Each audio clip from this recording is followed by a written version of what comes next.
pagi, siang, sore, malam buat kalian para pendengar podcast Perdana Skatcast. Gimana kabarnya nih? Semoga kalian baik-baik saja ya. Setelah pandemi ini, teman-teman harus tetap jaga kesehatan ya, karena akhir-akhir ini cuaca sedang tidak bersahabat. Nah, kalian-kalian masih bingung gak nih sama UKM-LPM Sketsa ini? Tenang, kita sampai santai dulu. Kita bakal nemenin kesibukan kalian. Oh iya, harusnya kita kenalan dulu dong, karena tak kenal maka tak sayang. Kenalin nih, namaku Aura dari Manajemen Sumber Daya Perairan Angkatan 21 yang bakal membicarakan berbagai macam topik dalam bentuk sebuah podcast. Nah, di sini ada rekanku yang bakal ikut ngobrol bareng sama aku hari ini. Halo, hai. Kenalin aku Dia dari Hubungan Internasional 2021. Aku juga bakal nemenin podcast pertama kita nih.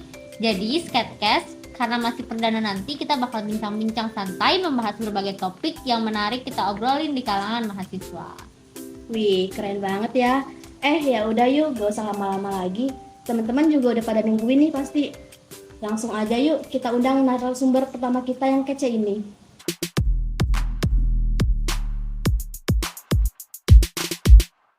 Nah, di sini kan kita bakal bahas seputar LPM Sketsa di Sketcast perdana kita. Kita udah kedatangan pemimpin umum dari Sketsa yang keren nih. Namanya Kanida Ismiatun Azahra nih teman-teman. Oke, mungkin Kak Nida bisa perkenalan dulu nih. Gimana Kak Nida kabarnya? Halo semua, aku alhamdulillah baik. Kalian sendiri gimana kabarnya? Baik dong Kak. Baik juga dong Kak. Oke, perkenalan dulu ya mungkin ya. Kenalin, aku Nida Ismetun Azahra, biasa dipanggil Nida. Kebetulan tahun ini diamanahi sebagai pemimpin umum LPM Sketsa. Aku dari jurusan Ilmu Gizi, Fakultas Ilmu Kesehatan, Angkatan 2020. Wah, oke Kak Nida, hari ini kan hari Sabtu nih ya. Kalau Kak Nida sendiri hari Sabtu biasanya ngapain nih? Kesibukan sekarang sih mungkin kuliah aja ya. Senin sampai Jumat kemarin udah kuliah. Sabtu gilirannya ngerjain tugas sih. Ya kan tugas sekarang numpuk banget kan ya. Jadi ya Sabtu paling ngerjain tugas aja. Wah, rajin banget nih Kak Nida. Kalau aku sih hari Sabtu biasanya rebahan santai aja. Nah, Kak Nida sendiri kan sebagai pemimpin umum dari LPM Sketsa nih, pasti paham dong soal Sketsa itu sendiri. Kalau boleh tahu nih Kak, sebenarnya LPM Sketsa itu unit kegiatan mahasiswa yang seperti apa sih Kak? Oke, jadi sesuai namanya ya, LPM Sketsa, Lembaga Pers Mahasiswa Sketsa gitu. Jadi LPM Sketsa ini merupakan UKM yang memang berfokus atau bergerak di bidang jurnalistik. Jadi Sketsa ini menjadi wadah bagi teman-teman mahasiswa Unsud yang memiliki ketertarikan di bidang kejurnalistikan kayak gitu. Jadi di sini kita menjalankan kerja-kerja jurnalistik, dan karena kita sebagai pers kampus, pemberitaan kita lebih berfokus kepada isu-isu yang ada di kampus gitu ya, di Unsud atau mungkin di Banyumas dan sekitarnya. Untuk sejarah berdirinya Sketsa itu gimana ya Kak? Oke, jadi sebenarnya Sketsa ini bukan LPM pertama yang ada di Unsud. Mungkin cerita sedikit ya. Jadi sebenarnya LPM Sketsa itu digagas oleh aktivis-aktivis LPM yang ada di beberapa fakultas di Unsud kayak gitu. Nah, jadi dulu aktivis-aktivis pers ini merasa bahwa perlu adanya suatu pelatihan jurnalistik untuk para pegiat organisasi gitu ya di Unsud. Nah, akhirnya mereka berkonsolidasi untuk mengadakan suatu pelatihan jurnalistik gitu. Nah, setelah pelatihan itu terlaksana, para aktivis ini merasa kalau butuh adanya suatu LPM yang ada di tingkat univ gitu. Jadi dibentuklah tim formatur yang saat itu jumlahnya 9 orang. Dan akhirnya Sketsa berdiri secara resmi dengan keluarnya SK Rektor pada tanggal 5 Desember 1988. Nah, kalau yang kita lihat nih Kak, tulisan LPM Sketsa itu identik sama titik 2 di atas huruf E di kata Sketsa. Nah, mungkin itu ada arti tersendiri gak sih Kak? Atau arti dari lambang LPM Sketsa itu seperti apa? Oke, pastinya ada dong ya untuk arti dari logo Sketsa sendiri. Kalau teman-teman lihat nih ya, tulisan Sketsa kan warnanya merah ya. Nah, arti warna merah itu keberanian untuk menuliskan berita yang sesuai dengan fakta. Nah, terus tadi yang teman-teman juga sempat singgung, dua titik di atas huruf E itu artinya dua mata untuk melihat realitas yang terjadi. Dan kita lihat juga fontnya itu bawah 93 yang artinya pemikiran sketsa yang dinamis dan posturnya gitu ya, bentuknya yang tebal menunjukkan ketebalan mental dari sketsa kayak gitu. Oh, jadi gitu ya Kak arti lambangnya. Kalau di organisasi sendiri kan pasti ada bagian-bagian bidang sama divisinya gitu kan ya Kak. Kalau di sketsa itu pembagian bidangnya gimana ya? Oke, jadi di sketsa ini ada 3 bagian gitu ya. Kita biasa nyebutnya sebagai bidang. Ada WAPU, ada redaksi, dan ada perusahaan. Nah, yang pertama mungkin bahas dari WAPU dulu kali ya. Jadi WAPU ini atau Wakil Pemimpin Umum memang sebenarnya itu bukan sebuah bidang kayak gitu ya, tapi dia ini kerjanya membantu dari PU-nya itu. Nah, di WAPU ini ada 2 bagian lagi nih, ada personalia dan ada adkes. Untuk personalia sendiri itu bertanggung jawab terhadap keanggotaan dan pengembangan sumber daya manusianya gitu ya di sketsa. Nah, untuk adkes itu lebih kepada surat menyurat, inventarisasi kayak gitu. Nah, terus untuk yang kedua ada redaksi. Redaksi ini dipimpin oleh pemimpin redaksi. Nah, ada 5 bagian lagi nih di redaksi. Ada sekretaris redaksi, ada redaktur pelaksana online, ada redaktur pelaksana cetak, ada redaktur artistik, dan ada riset dan dokumentasi. Nah, yang pertama nih sekret atau sekretaris redaksi. Jadi sekret ini kerjanya membantu dari si pemretnya itu. Jadi bisa dibilang sekret ini tangan kanannya dari pemret. Nah, sekret juga bertanggung jawab sama kesekretariatan di bidang redaksi itu sendiri. Terus yang kedua ada redaktur pelaksana online. Dia itu bertanggung jawab sama konten-konten yang ada di website kita nih, ada beritaunsut.com kayak gitu. Terus yang ketiga ada redaktur pelaksana cetak yang bertanggung jawab sama produk-produk jurnalistik kita yang bentuknya cetak gitu, ada majalah sama buletin. Nah, terus ada red art atau redaktur artistik. Nah, jadi untuk mempermudah kita nih dalam menyampaikan informasi kepada para pembaca, biasanya selain tulisan gitu ya, kita juga menyertakan gambar gitu untuk memperjelas. Jadi misalkan di tulisan itu ada ilustrasi atau ada infografis kayak gitu ya. Nah, ini tanggung jawab dari redaktur artistik. Dan yang terakhir ada riset dan dokumentasi yang kerjanya itu membantu dalam pencarian data dan riset kayak gitu. Nah, terus terakhir ada perusahaan. Perusahaan ini dipimpin sama pemimpin perusahaan ya. Dan ada 3 bagian lagi di perusahaan, ada staf keuangan, ada staf iklan, sama staf reproduksi dan sirkulasi. Nah, yang pertama kalau staf keuangan ini bertanggung jawab untuk mengurusi semua masalah keuangan dari lembaga gitu ya, baik itu anggaran, pengeluaran, masukan.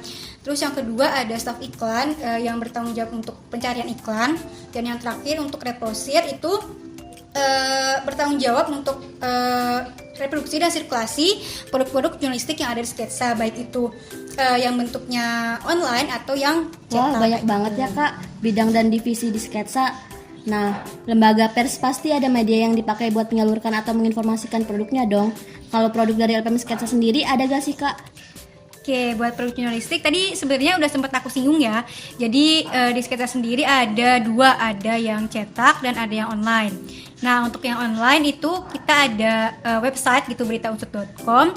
Dan untuk yang cetak sebenarnya itu ya, kalau dulu kita itu sebelum dapat legalitas kita udah ada produk cetak dalam bentuk surat kabar gitu. Dulu disebutnya surat kabar mahasiswa sketsa atau SKM sketsa gitu. Cuman untuk sekarang kita udah nggak buat lagi untuk korannya, dan sekarang kita buatnya majalah dan buletin info sketsa kayak gitu. Wah, menarik banget ya Kak. Kalau ada mahasiswa yang pengen masuk sketsa itu ada syarat khususnya nggak sih Kak? Terus gimana alurnya misal kita mau bergabung menjadi bagian dari sketsa? Oke, untuk syarat khusus sebenarnya nggak ada ya. Yang penting satu, teman-teman punya semangat, punya keinginan gitu untuk belajar. Nggak perlu khawatir kalau teman-teman belum tahu atau mungkin belum punya pengalaman gitu di bidang jurnalistik. nggak usah khawatir, kita bakal belajar dari nol kayak gitu. Jadi nggak perlu takut untuk join di LPM Sketsa. Nah, untuk alurnya sendiri nih kita bakalan open recruitment gitu ya, dan setelah itu teman-teman harus mengikuti pendidikan dasar atau Diksar. Nah, setelah kalian mengikuti Diksar ada yang namanya magang gitu, dan terus kemudian teman-teman bakal dilantik jadi anggota muda, dan setelah itu teman-teman harus mengikuti sekali lagi pendidikan lanjut, kemudian teman-teman bisa jadi pengurus di Sketsa kayak gitu. Oh, jadi gitu ya Kak alurnya. Pasti seru banget gak sih? Nah, setelah kita masuk di Sketsa, kita bisa belajar apa aja sih Kak? Oke, pastinya banyak banget ya hal-hal yang bisa kita pelajarin selama kita di Sketsa. Jadi dari awal Diksar gitu ya, kalian akan dapat materi soal dasar-dasar atau basic-basic tentang kejurnalistikan. Terus lanjut ke magang, kalian juga bakal lebih mendalami lagi, kalian bakal lebih terjun langsung gitu ya untuk lebih paham tentang apa yang udah kalian pelajari. Jadi misalnya di magang kalian akan belajar liputan nih, gimana sih kalian ngerespon suatu isu yang ada di kampus, gimana kalian peka terhadap suatu isu, kemudian kalian juga akan belajar melakukan wawancara yang baik, kemudian nanti kalian akan belajar menulis berita, sampai akhirnya nanti berita itu layak untuk diunggah kayak gitu. Nah, selain belajar hal-hal tentang keredaksian, kita juga bakal belajar soal keuangan nih ya kan, karena keuangan juga suatu hal yang krusial di suatu lembaga gitu. Jadi misalkan ketika magang kalian akan dapat pelatihan soal iklan, dan kalian akan turun langsung dalam mencari iklan kayak gitu. Nah, setelah jadi pengurus pun kalian akan lebih banyak lagi gitu belajar. Kalian akan rajin untuk menulis, kalian akan rajin untuk membaca, dan kemudian juga akan banyak pelatihan-pelatihan yang bakal kalian ikutin gitu. Jadi pastinya banyak banget hal-hal yang bisa kalian pelajari selama di Sketsa. Banyak juga bener Kak yang bisa dipelajari. Nah, kalau berdasarkan pengalaman Kak Nida sendiri nih, di Sketsa itu gimana ya Kak? Misal budaya kerjanya, terus suka dukanya selama berkegiatan di Sketsa itu gimana ya Kak, bisa diceritakan? Oke, banyak banget ya suka dukanya gitu, nggak bakal cukup juga kalau aku ceritain di sini sekarang gitu. Jadi kalau sukanya sendiri mungkin apa ya? Menurutku menyenangkan sih, bisa ketemu, bisa berdiskusi sama orang dari berbagai jurusan, dari berbagai fakultas, atau mungkin dari orang dengan latar belakang yang berbeda gitu. Menurutku itu menyenangkan. Dan kemudian juga selain belajar hal-hal itu gitu ya, di sini yang nggak kalah penting kita juga belajar soal manajemen waktu gitu. Jadi kan di sini kita udah punya nih tanggung jawab di Sketsa gitu, tapi kan kalian juga punya tanggung jawab akademik yang nggak bisa kalian tinggalin kayak gitu. Nah, makanya di Sketsa itu lumayan menekankan gitu ya soal disiplin, soal ketepatan waktu gitu, karena kita di sini belajar saling menghargai waktu yang kita punya gitu. Jadi emang kita lumayan ibaratnya ketat soal waktu, baik itu di rapat ataupun kegiatan di Sketsa lainnya kayak gitu. Wah, banyak banget ya hal yang bisa kita pelajari. Mungkin pertanyaan khusus nih Kak, untuk sekarang ini kan podcast perdana dari Sketsa. Mungkin banyak yang tanya nih, kenapa Sketsa bikin podcast? Oke, jadi kan sekarang media udah jauh lebih berkembang ya. Terus juga didukung dengan teknologinya semakin maju gitu. Jadi semakin mempermudah kita dalam melakukan segala sesuatunya gitu. Nah, terus juga podcast ini kan akhir-akhir ini juga populer gitu ya, terutama bagi anak-anak muda gitu, karena emang dia punya daya tariknya sendiri kayak gitu. Nah, dari Sketsa gitu, dari aku sendiri gitu, ini juga merupakan hal baru gitu. Jadi kita mau mencoba suatu hal baru selain kita punya produk jurnalistik dalam bentuk tulisan atau mungkin gambar gitu ya. Jadi kita mencoba untuk bikin konten yang bentuknya audio gitu. Jadi kan karena emang kalau audio ini lebih fleksibel gitu ya untuk didengarkan di manapun dan kapanpun, dan juga emang dikemasnya ringan gitu, tanpa mengurangi esensi dari apa yang kita sampaikan kayak gitu. Wah, sekarang kita udah di penghujung acara nih Kak. Mungkin dari Kak Nida sendiri ada pesan nih buat mahasiswa UNSUD atau teman-teman LPM Sketsa yang sekarang kuliahnya udah kembali offline. Oke, mungkin mau ngasih semangat aja buat teman-teman, semangat menjalani perkuliahannya. Buat teman-teman pengurus di Sketsa juga semangat menjalani setiap kegiatan yang ada di Sketsa.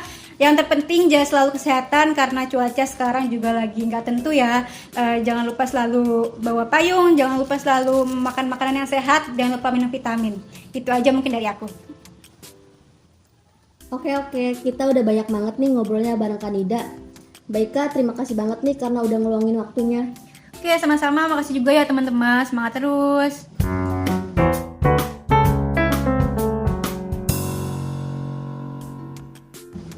Nah, pasti teman-teman udah gak sabar kan buat kelanjutan podcast selanjutnya. Pantengin terus di IG @berita_unsur dan YouTube LPM Sketsa biar bisa tahu kelanjutannya. Aku dia, Dan aku Aura, pamit dulu. see you di podcast selanjutnya. Dah. Bye.